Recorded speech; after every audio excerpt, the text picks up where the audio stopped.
एक बार एक राष्ट्रपति कैदियों से मिलने के लिए, मुलाकात करने के लिए जेल में आए। सैकड़ों कैदी वहां पर थे। उनमें से उन्होंने 4 कैदियों को अपने पास बुलाया और उनसे पूछा कि यहाँ पर कोई असुविधा हो तो मुझे बताओ। पहले कैदी ने कहा कि गेहूं में कंकर बहुत होते हैं, यानी जो चपाती खाता हूं उसमें बहुत कंकर होते हैं, आप गेहूं की सफाई करने का आदेश दे दें। दूसरे कैदी ने कहा कि स्नान करते हैं, साबुन की व्यवस्था नहीं है, आप साबुन की व्यवस्था कर दें। तीसरे कैदी ने राष्ट्रपति से कहा कि मैं नींद लेता हूं लेकिन मच्छर बहुत हैं, इसलिए मच्छरदानी की व्यवस्था कर दे। परंतु चौथे कैदी ने महत्वपूर्ण बात कह दी। उसने कहा मुझे कोई सुविधा नहीं चाहिए, मुझे तो आप जेल से मुक्त होने का ऑर्डर कर दे।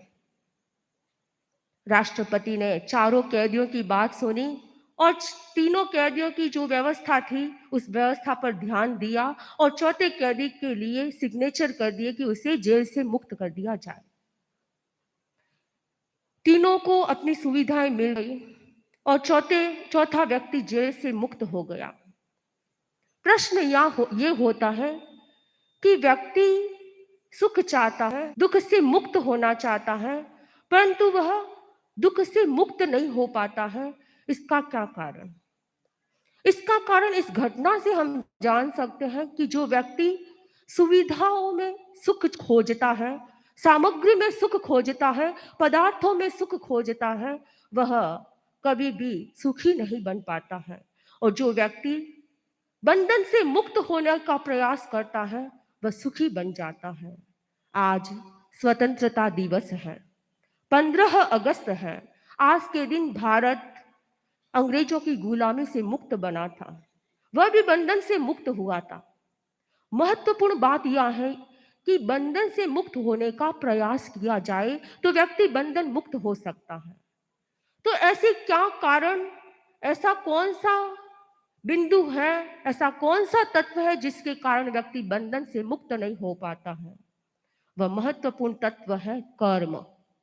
कर्म ही एक ऐसा माध्यम है जो व्यक्ति को बंधन से में लाता है।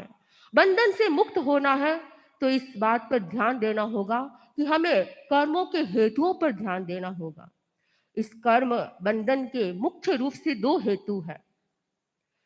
आर्षवाणी में कहा गया, रागोय दोषो वियकम बीयम, अर्थात राग और द्वेष ये 2 कर्म बीज हैं जिसके कारण व्यक्ति इस संसार में परिभ्रमण करता है, वह बंधन से मुक्त नहीं हो पाता है। हम 18 पापों की चर्चा कर रहे हैं। आज 10वां पाप है राग पाप। राग का मतलब क्या? राग यानी मोह, ममता, आसक्ति का भाव, प्रीति का भाव, मेरेपन का भाव जहाँ होता है वहाँ राग पैदा होता है। मोहनीय कर्म के उदय से, राग से जो कर्म बंधन होते हैं, जो आत्मा कर्मों से बद्ध होती है, वह राग पाप कहलाता है। राग 2 प्रकार का हो सकता है, एक प्रशस्त राग और एक अप्रशस्त राग। उत्तर झरणानी अर्हंतेषु य रागो, रागो साहुसु बम्बयारीसु, एस पसत्थो रागो अज्ज सरागान साहूणम। अर्थात प्रशस्त राग कौन सा होता है? सराग संयमी साधु का जो अरहंतों के प्रति, साधुओं के प्रति, ब्रह्मचारियों के प्रति जो राग होता है वह प्रशस्त राग कहलाता है। और इसके विपरीत अप्रशस्त राग उसे कहा जा सकता है जो असंयमी के प्रति होता है, पदार्थों के प्रति होता है, धन दौलत के प्रति होता है, पद प्रतिष्ठा के प्रति जो राग भाव होता है उसे हम अप्रशस्त राग कह सकते हैं। यह अप्रशस्त राग सर्वदा त्याज्य होता है, त्यागने योग्य होता है। तो क्या प्रशस्त राग त्यागने योग्य नहीं होता है? प्रशस्त राग भी त्यागने योग्य होता है, परंतु टीका में अर्थ में कहा गया है कि केवल सराग संयमी साधु के लिए अप्रशस्त राग का निवारण करने के लिए प्रशस्त राग वीतरागता का हेतु होने से अनुमत है। यानी जो सराग संयमी साधु होता है, उसके लिए कहा गया है कि प्रशस्त राग वीतरागता का हेतु है। इसीलिए उसके लिए अनुमत है वह व्यक्ति जो संयमी साधु है, वह प्रशस्त राग के माध्यम से धीरे धीरे वह उसे भी छोड़कर मुक्त हो जाता है। विशेषावश्यक भाष्य में कहा गया है कि 3 प्रकार का राग होता है। पहला राग है दृष्टि राग, दूसरा काम राग या विषय राग, और तीसरा है स्नेह राग। सबसे पहला हम बात करते हैं दृष्टि राग की। ऐसे तो ये तीनों ही अहितकारी हैं, भयंकर हैं, आत्मिक गुणों का घात करने वाले हैं, आत्मिक गुणों का विनाश करने वाले होते हैं तथा आत्म कल्याण में बाधक होते हैं। दृष्टि राग क्या होता है? तो कहा गया, मिथ्या शास्त्रों के प्रति होती जो अनुरक्ति, मिथ्या शास्त्रों के प्रति होती जो अनुरक्ति ज्ञानी बतलाते उसे दृष्टि राग अभिव्यक्ति। अर्थात जो मिथ्या शास्त्र है या मिथ्या संभाषण करने वाले व्यक्ति हैं, उनके प्रति जो अनुराग होता है, उनके प्रति जो श्रद्धा का भाव हो, उनके प्रति जो श्रद्धा का भाव होता है, वह दृष्टि राग कहलाता है। यह दृष्टि राग जो व्यक्ति को भव भ्रमण कराने वाला होता है। आज दुनिया में हम देखते हैं हजारों हजारों सैकड़ों सैकड़ों ऐसे सन्यासी बाबा मिल जाएंगे जिनके प्रति अनेक व्यक्तियों का अनुराग पैदा हो जाता है। बाबा अपने द्वारा मंत्र और कुछ ऐसे प्रयोग बताते हैं और वे व्यक्ति उनसे आकर्षित हो जाते हैं और उनके प्रति श्रद्धा अनुराग हो जाता है। वे ये नहीं जानते हैं कि वास्तव में उनके प्रति जो श्रद्धा का भाव है वह व्यक्ति को दुर्गति की ओर ले जाने वाला होता है, जन्म मरण को बढ़ाने वाला होता है। अमुक बाबा ने कोई चमत्कार बता दिया तो उनके प्रति नत प्रणत हो जाते हैं, उनके प्रति श्रद्धा हो जाती है। और कभी कोई देवी देवताओं के प्रति, कभी किसी के प्रति, यानी श्रद्धा एक बिंदु पर केंद्रित होनी चाहिए। और श्रद्धा होनी किसके प्रति चाहिए? तो परम पूज्य आचार्य प्रवर ने हमें एक दिन श्लोक सिखाया, सुदेवे देव बुद्धिर्या गुरोर्धी सुगुरौ चया सुधर्मे धर्म बुद्धिर्या सम्यक्त्वम ही तदुच्यते। वास्तव में सम्यक्त क्या होता है? यानी सुदेव में देव बुद्धि होना, सुधर्म में धर्म बुद्धि होना, सुगुरु में गुरु बुद्धि होना, यह वास्तव में सम्यक्त कहलाता है। यानी जो सुदेव के प्रति, सुगुरु के प्रति और सुधर्म के प्रति श्रद्धा का भाव रखता है, वास्तव में ही वही व्यक्ति का उद्धार करने वाला होता है। हमारी श्रद्धा अखंड होनी चाहिए, हमारी श्रद्धा खंड खंड नहीं होनी चाहिए, एक जगह केंद्रित होनी चाहिए। और हम इसे एक उदाहरण से समझ सकते हैं कि हमारी श्रद्धा कैसी होनी चाहिए। नौका होती है, एक लकड़ी की नौका जो समुद्र में चलती है, वो समुद्र से पार भी पहुंचा देती है। लेकिन वही नौका यदि खंड खंड हो जाए, उसके टुकड़े टुकड़े हो जाए, तो क्या ये टुकड़े, लकड़ी के टुकड़े आपको समुद्र पार पहुंचा सकते हैं? कभी नहीं। वे टुकड़े समुद्र पर, पानी पर तैर तो सकते हैं, लेकिन समुद्र से पार पहुंचा नहीं सकते हैं। वैसे ही आपकी श्रद्धा भी जब खंडित हो जाती है, तब वह इस संसार समुद्र से पार नहीं पहुंचा सकती है।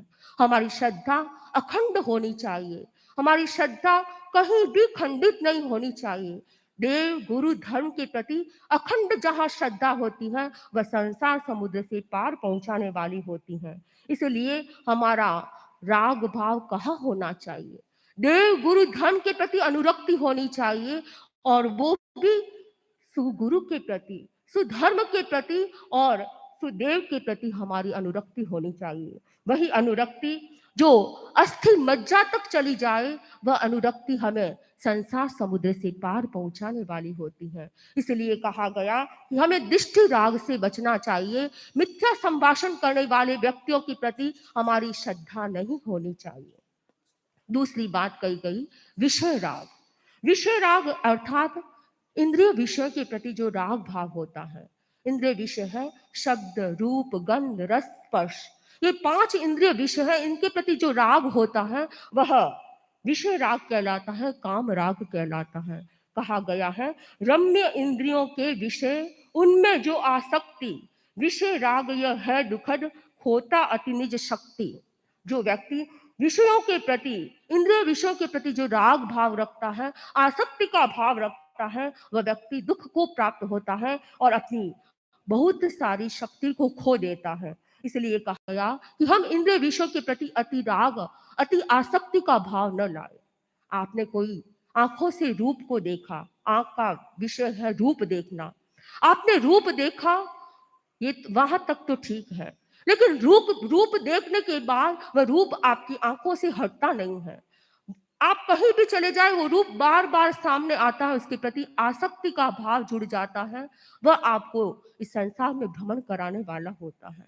आपने गंध कोई ऐसी सुगंध सूंघी, लेकिन वह सुगंध आपके आपसे दूर नहीं हो रही है, वह बार बार उसकी स्मृति आती जाती है, वह हटती नहीं है, उसके प्रति आसक्ति हो जाती है, वह गंध आपको दुर्गति में ले जाने वाली हो सकती है। इसलिए कहा गया कि इन पांचों इंद्रियों के विषयों के प्रति जो आसक्त हो जाता है, वह व्यक्ति जन्म मरण की श्रृंखला को बढ़ाने वाला होता है। हमें काम राग पर विजय प्राप्त करना है, विषय राग के प्रति हमें विजय प्राप्त करना है, तो इंद्रिय विषयों में आसक्त नहीं होना है।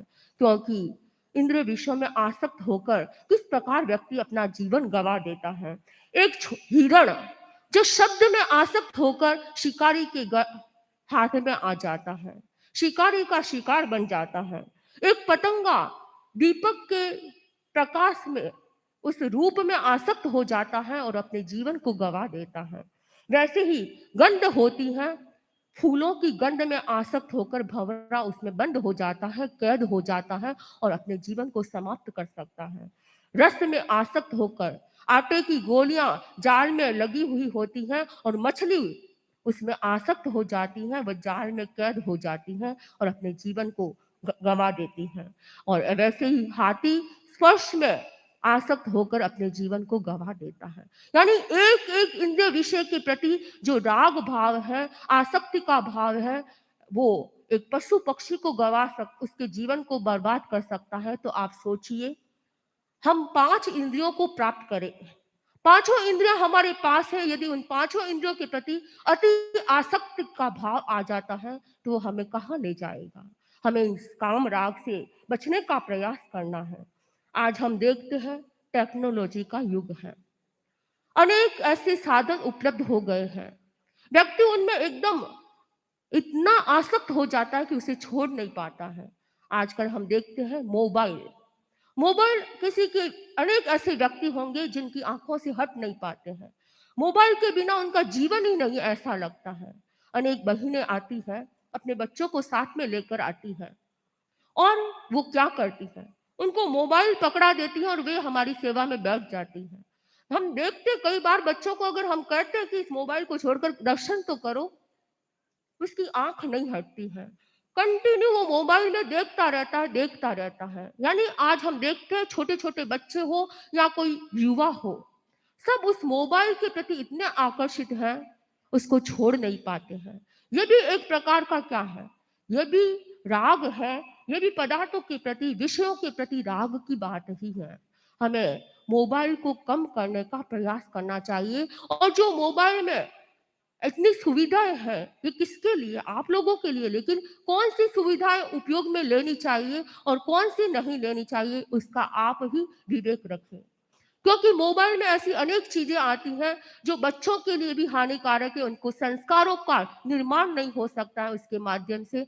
ऐसी चीजों से बचने का प्रयास करना चाहिए। आज हम अपने इमोशंस पर कंट्रोल करना चाहते हैं, तो इसके लिए इस मोबाइल से बच्चों को दूर रखने का प्रयास करें। जितना आवश्यक हो उतना ही मोबाइल का प्रयोग करना चाहिए। मैं अनेक बार बच्चों को कहा करती हूँ कि कम से कम सुबह उठते ही 1 घंटा मोबाइल नहीं देखना है और रात को सोने से पहले 1 घंटा पहले मोबाइल छोड़ देना चाहिए। तो ये भी, इतना भी यदि संयम किया जाता है तो वो भी आपके लिए लाभकारी हो सकता है। तो हमें इंद्रिय विषयों के प्रति आसक्ति का भाव नहीं लाना चाहिए, उससे हमें बचने का प्रयास करना है। तीसरा राग है स्नेह राग। स्नेह राग का अर्थ होता है पुत्रादिक परिवार पर जो होता है स्नेह, स्नेह राग कहते उसे, है यह कारागेह। इसे कारावास कहा गया है। यानी पुत्र के प्रति, पत्नी के प्रति, माता पिता के प्रति घर परिवार के प्रति जो आसक्ति का भाव, स्नेह का भाव होता है, वह भी एक प्रकार का कारागृह है, वह भी एक प्रकार का राग है, स्नेह राग है। वह भी व्यक्ति की जन्म मरण की श्रृंखला बढ़ाने वाला होता है। तो आप लोग कहेंगे कि हम तो गृहस्थ हैं, सांसारिक प्राणी हैं, अगर बच्चे का लालन पालन करना है तो माँ का स्नेह भी चाहिए, पिता का वात्सल्य भी चाहिए। इतना तो ठीक है, क्योंकि एक बच्चे का पालन पोषण करने के लिए माँ बाप का स्नेह वात्सल्य चाहिए, परंतु अति अनुरक्ति, अति राग है, वह आपको जन्म मरण की श्रृंखला को बढ़ाने वाला होता है, आपको दुर्गति में ले जाने वाला हो सकता है। इसलिए जो अति राग भाव है उससे बचने का प्रयास करना चाहिए। हम देखते हैं परिवार है, जहाँ समाज है, जहाँ संगठन है, संघ है, वहां पर स्नेह के अभाव में, अनुरक्ति के अभाव में कोई भी व्यक्ति समाज के दायित्वों का पूर्ण रूप से निर्वाह नहीं कर सकता है, संगठन के दायित्वों का, कर्तव्यों का निर्वाह पूर्ण रूप से नहीं कर पाता है। इसके लिए अनुरक्ति तो जरूरी होती है। निश्चय नए में जाए तो अंश मात्र भी किसी के प्रति राग न हो, वही मुक्ति का मार्ग है, परंतु थोड़ी अनुरक्ति न हो तो वह व्यक्ति आगे नहीं बढ़ पाता है। इसलिए व्यवहार में देखें तो एक तरफ परिवार, समाज, संघ है और दूसरी तरफ आत्मा और अध्यात्म है। इन दोनों में बैलेंस कैसे करें, सामंजस्य कैसे बिठाएं, तो इसका सूत्र है विवेक। हमारा मोह पर विवेक होना चाहिए, मोह पर अंकुश होना चाहिए। समाज में रहते हुए संघ के कर्तव्यों का निर्वाह करते भी ये व्यक्ति यह सोचे कि ये मेरे केवल कर्तव्य है, इसका मुझे निर्वाह करना है, लेकिन इसमें बहुत अधिक आसक्त नहीं होना है, इसमें बहुत अधिक राग भाव नहीं लाना है। जो व्यक्ति राग प्रबंधन करना चाहता है, मैनेजमेंट ऑफ अटैचमेंट, जो व्यक्ति अटैचमेंट का मैनेज कर लेता है, उस पर विवेक का अंकुश लगा लेता है, वह राग भाव से, स्नेह राग से बच सकता है। हम अपने कर्तव्यों का निर्वाह करते हैं, किस प्रकार करना चाहिए?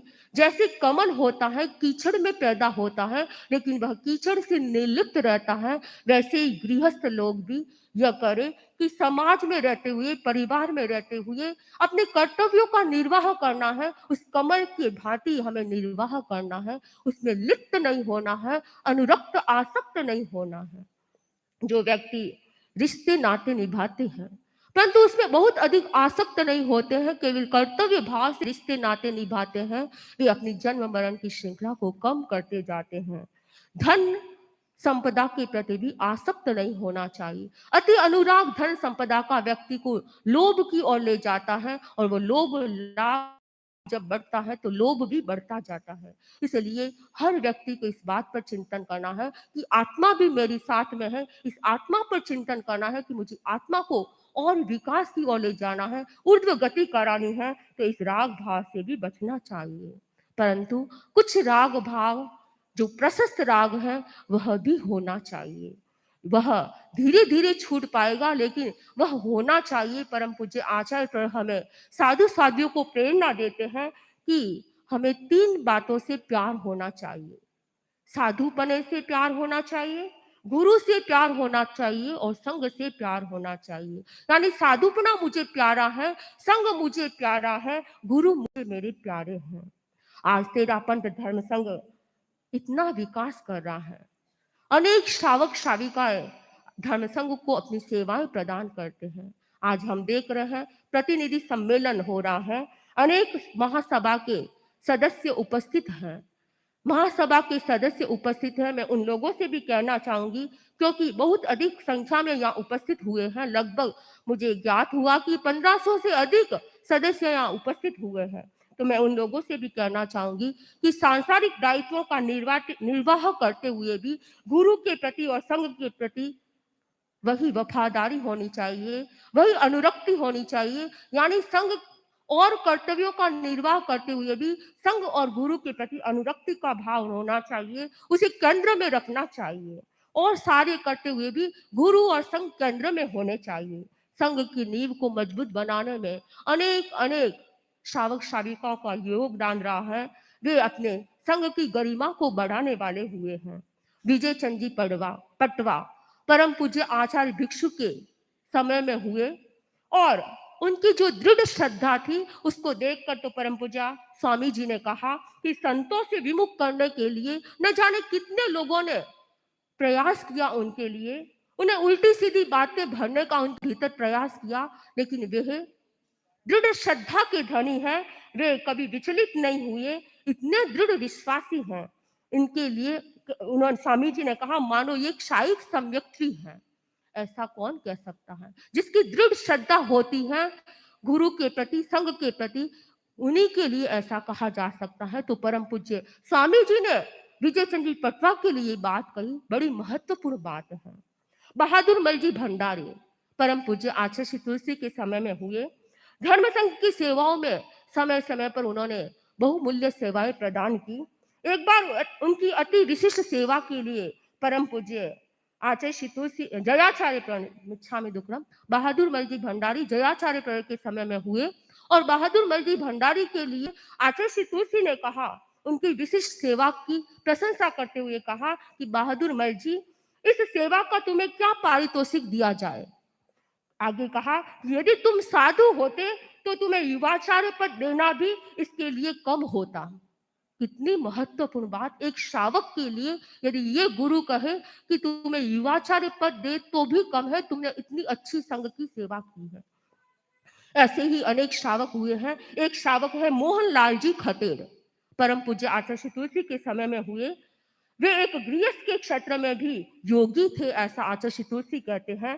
कुछ श्रावक साधु साधियों के माता पिता के तुल्य होते हैं, और वे मोहनलाल जी खटेर माता पिता के तुल्य थे साधु साधियों के लिए। ऐसे श्रावक से मुझे गौरव का अनुभव होता है, ये बात आचार्य श्री तुलसी फरमा रहे हैं।